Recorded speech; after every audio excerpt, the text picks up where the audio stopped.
Hello दोस्तों, क्या हाल है आप सभी के। इस वीडियो के अंदर मैं आपके साथ केमिस्ट्री का एक ऐसा टॉपिक डिस्कस करूंगा जिससे जब भी सवाल पेपर में आते हैं तो बच्चों की एक्यूरेसी काफ़ी कम रहती है।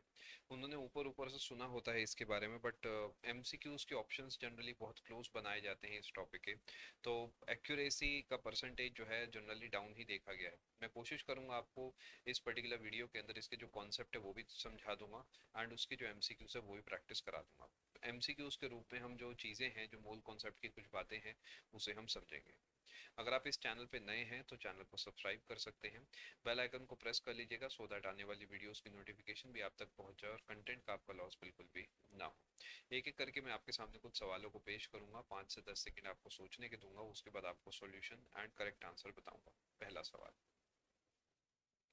What will be the number of atoms in 1 mole of silver. देखिए, एक मोल किसी भी चीज का आ जाए कोई फर्क नहीं पड़ता। जैसे कि एक दर्जन किसी भी चीज का हो, पेंसिल्स का हो, इरेजर्स का हो, शार्पनर्स का हो, बनानास का हो, एप्पल्स का हो, वो मैटर नहीं करता। 1 मोल मीन्स अ सर्टेन नंबर। जैसे एक डजन अगर मैंने लिखा है तो एक डजन का मतलब होगा 12।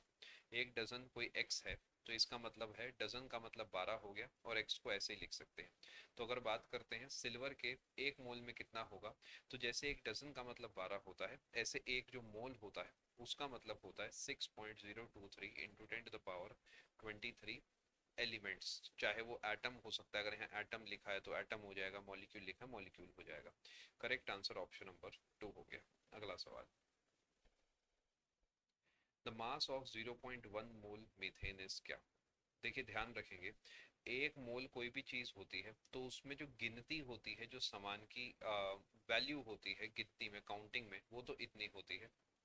लेकिन अगर वजन की आप बात करते हैं तो वो उसके एटॉमिक मास या मॉलिक्यूलर मास के बराबर होता है। जैसे 1 मोल मीथेन है, तो अगर आप कोई आपसे पूछता है इसमें काउंटिंग कितनी है मीथेन के मॉलिक्यूल्स की, तो पिछले वाले आंसर से ही आप मैच करेंगे, 6.023 इंटू 10 टू द पावर 23।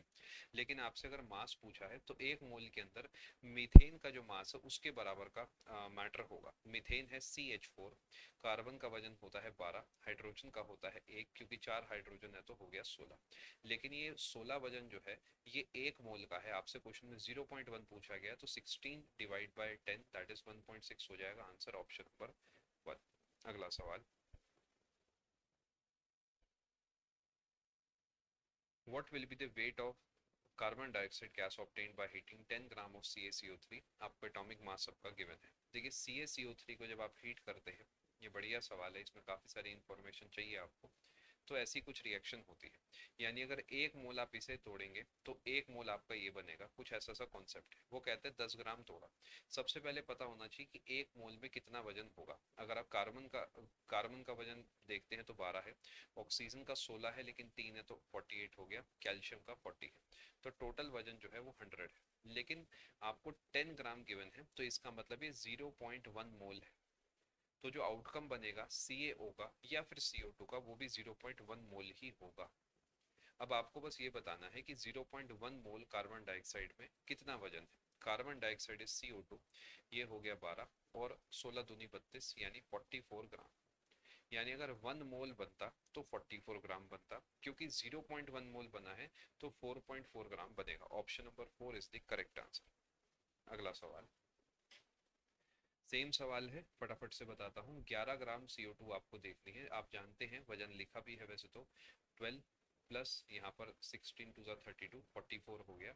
यानी अगर 44 ग्राम है तो वो 1 मोल है। आपको 44 का 1/4 गिवन है यहाँ पे, तो इसका मतलब 1 का भी 1/4 होगा। ऐसे भी कर सकते थे, यूनिटरी मेथड से 1/44 हो गया, और 11 ग्राम आप है तो यहाँ पर आप 11 से मल्टीप्लाई करेंगे तो 1/4 आ जाएगा, 0.25 mole. Option number 3 is the correct answer. अगला सवाल,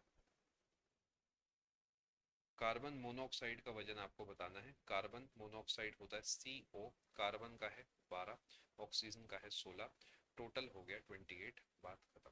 अगला सवाल, how many moles of water will be in 180 grams of water. Water है H2O, हाइड्रोजन का 1 है लेकिन ऐसे 2 हैं, ऑक्सीजन का 16 है ऐसे 1 है, तो टोटल हो गया 18। यानी अगर 18 ग्राम है तो उसका मतलब 1 मोल है। लेकिन क्वेश्चन में 180 ग्राम है तो इसे 10 से मल्टीप्लाई करा गया, तो इसे भी 10 से मल्टीप्लाई करा जाएगा, आंसर हो जाएगा आपका 10 मोल। अगला सवाल, 5 ग्राम कैल्शियम में कितने मोल्स हैं? अगेन सेम कॉन्सेप्ट के ऊपर सवाल है, बताइए फटाफट से। 40 ग्राम का मतलब था 1 मोल, ठीक है। 1 ग्राम का मतलब हो गया 1/40, और 5 ग्राम का मतलब हो गया 1/40 इंटू 5, यानी 1/8, 0.125। Option number 2 is the correct answer. I hope आपको इस वीडियो में मोल कॉन्सेप्ट से एसोसिएटेड जो न्यूमेरिकल्स है वो सॉल्व करने आ गए होंगे, कॉन्सेप्ट भी आप समझ गए होंगे। ऐसा और भी बहुत सारा कंटेंट मैं आपको अकेडमी प्लस पे पढ़ाता हूँ, उसे देखने के लिए आप अकेडमी प्लस ज्वाइन कीजिए। PMYT डिस्काउंट कोड लगा के आप अपना प्लान ले सकते हैं, आपको इससे मैक्सिमम डिस्काउंट मिल जाएगा। अगर आप अकेडमी स्टोर से कुछ बाय करते हैं या किसी और कैटेगरी में भी कुछ बाय करते हैं तो भी सेम कोड PMYT लगा के आप अपना प्लान ले सकते हैं। मिलता हूँ मैं आप सभी से आने वाली किसी वीडियो में। All the very best for your exam. Thank you.